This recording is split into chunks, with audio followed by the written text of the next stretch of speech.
Hello guys, this is Revival Hour. Welcome to Goshen City. In today's message, Reverend Sam talked about the reasons why you must never give up on your differences. He gave biblical examples of people in the Bible that never give up on their differences.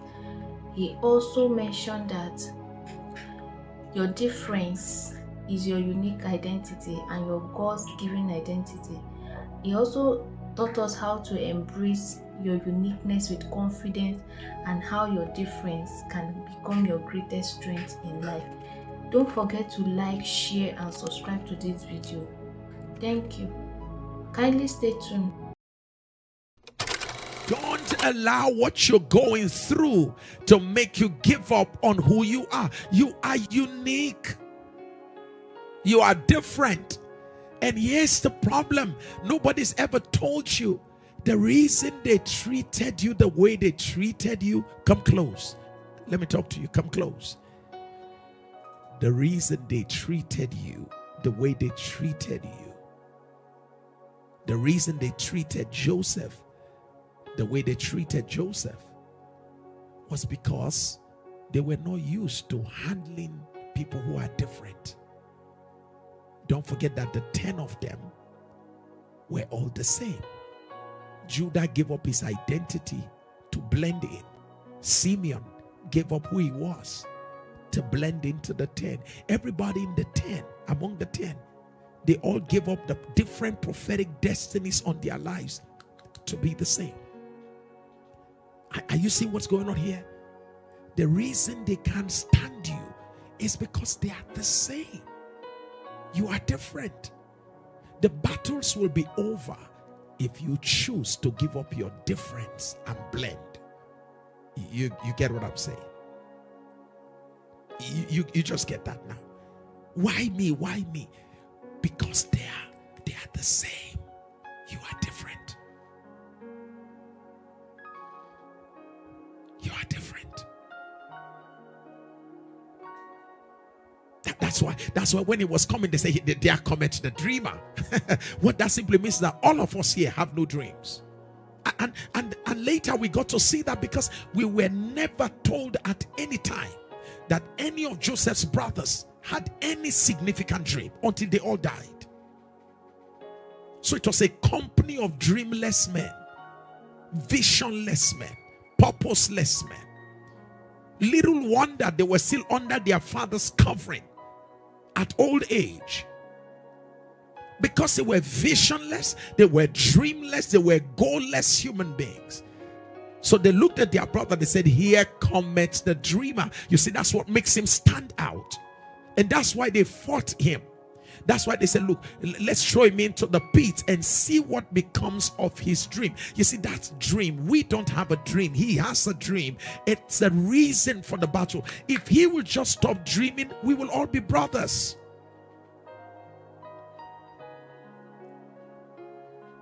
See, you won't have a problem with them if you will give up your dreams, if you will give up your vision, if you will give up your passion for excellence, if you will give up your pursuit for nobility, if you will give up all of that, the battles around you will cease because now you're like them.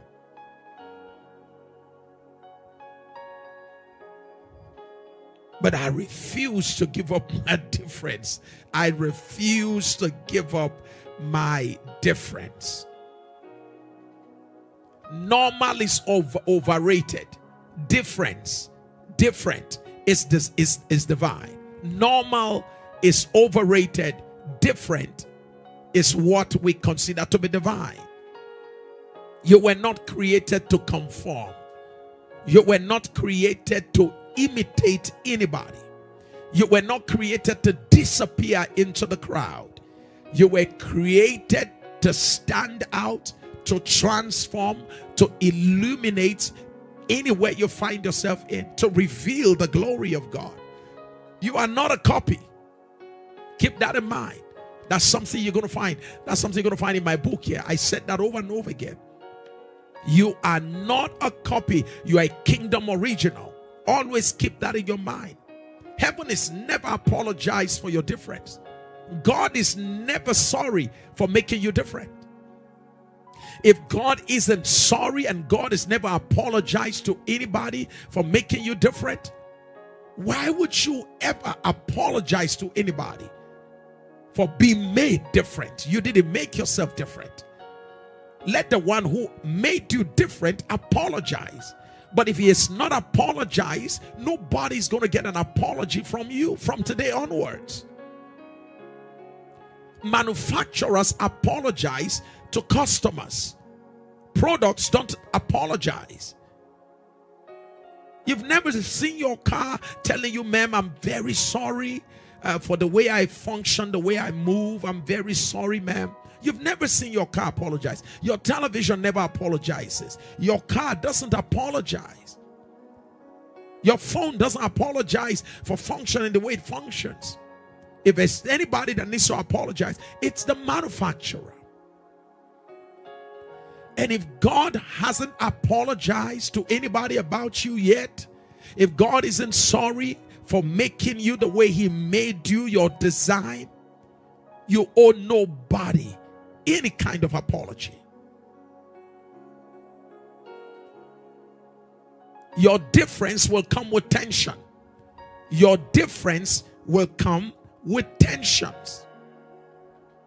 Difference is so powerful, but it's not always comfortable. Yes, difference is not always comfortable. It's powerful, but not always comfortable. You will feel isolated because you're different. You will feel rejected, misunderstood, abused, and sometimes you will question yourself. If you do not have a teaching and training like the one you're receiving today, the natural tendency, look at this. If Joseph didn't know his difference, if Joseph didn't know he is different, Joseph will have gone into depression because of what was going on. But Joseph knew. God showed me something. I'm different. My sheaves stood up. My brother's sheaves were bowing. It was only my sheaf that stood. I'm different. I'm different. It's only me that always think differently. My perception is who am I talking to? My perception is always different. My thought pattern is always different. What they like to drink, I don't like drinking it. And it's not because I'm arrogant or trying to be religious or trying to be holier than that. It's just that I don't take it. I'm different. And I'm okay with my difference. I refuse to imitate anybody.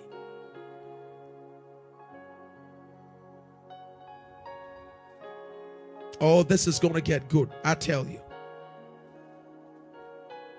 What makes you stand out is also what will most of the time make you stand alone. Your difference is usually what will eventually make you stand alone. But the beautiful thing about standing alone over time is that you will begin to attract the right kind of people into your life. You're going to start attracting people like you who are also difference makers, who are people who are different and are difference makers. You see what I'm saying? You see, when you start standing alone, it means the crowd has started falling away. So whenever you notice that there is a battle around your difference, just know that it's a beginning of a process of separation. So the tension around your difference is because God is about to sift. God is about to sift you from those who are not like you, who are going to limit the expression of the different you. Be okay with it. For a moment, it will look like you are alone, not lonely. And it is in that moment of being alone that God will begin to bring into your life fellow difference makers. People that will tell you, when you tell them what you're going through, oh no, I've been through that, I'm experiencing the same too. So you find now that God is going to start pulling in you. Somebody's already going through the same right now. All of a sudden, you're meeting with high flyers. You're meeting with fellow eagles like you. All of a sudden, you're beginning to meet with lions like you. You're beginning to meet with people who are dreamers like you. People who have vision like you.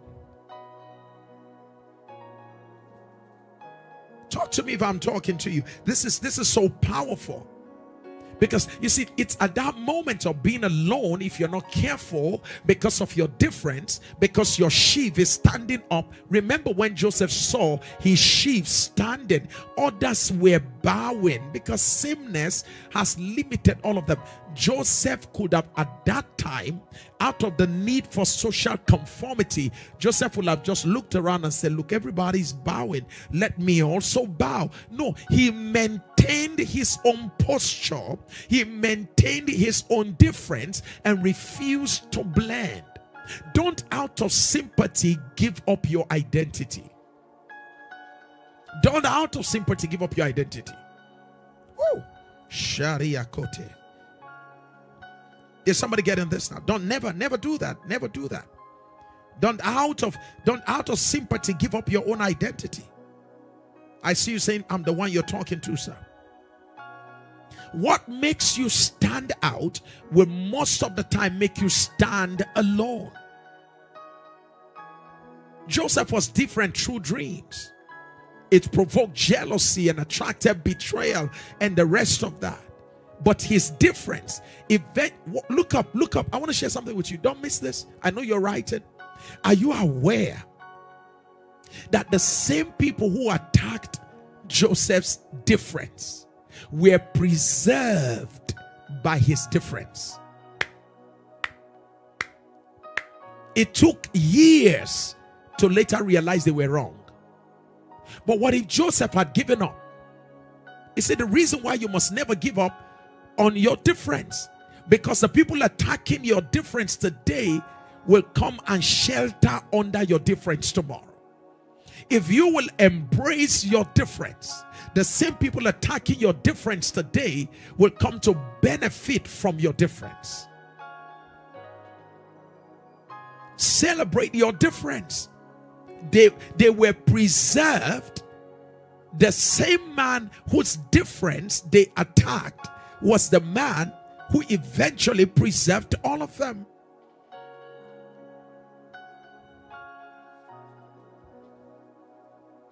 It was the same dream. Please look up. I want to share this. You need to see this, because you see, I feel like I should be close to you. I feel like I should hold you and share this with you. Listen to me. You're not going to miss this one. Are you aware that it was the same dream that made Joseph to be hated?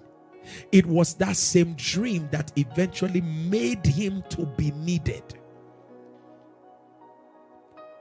Did you get that?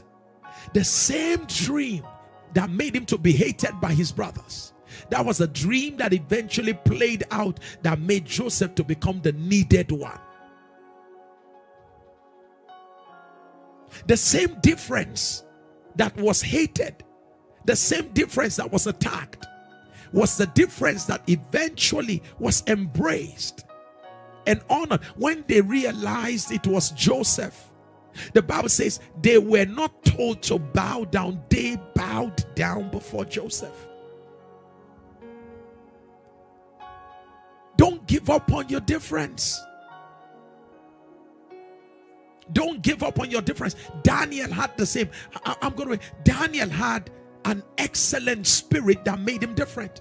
Daniel was different because an excellent spirit was found in him.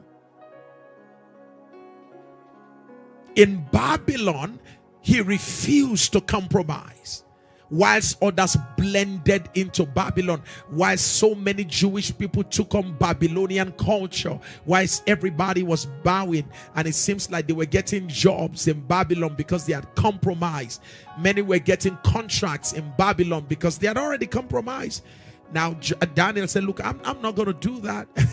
And the king said, can't you see others getting jobs? And you are about to get the fiery furnace of fire.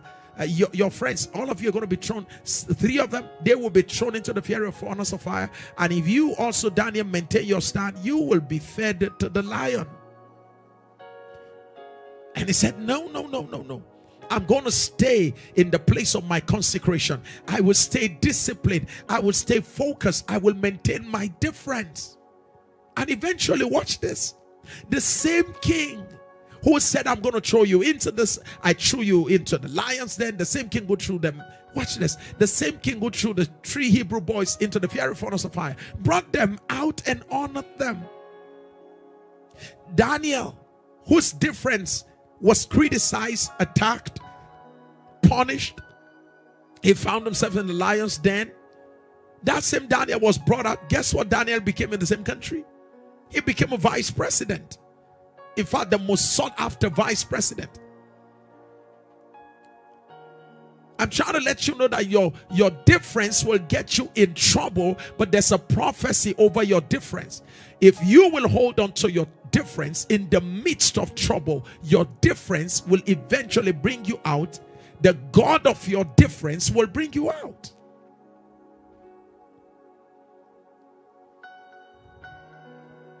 Can you imagine that this same Daniel, who was thrown into the lion's den, was eventually being trusted? He was the most trusted person, vice president under the king of Babylon.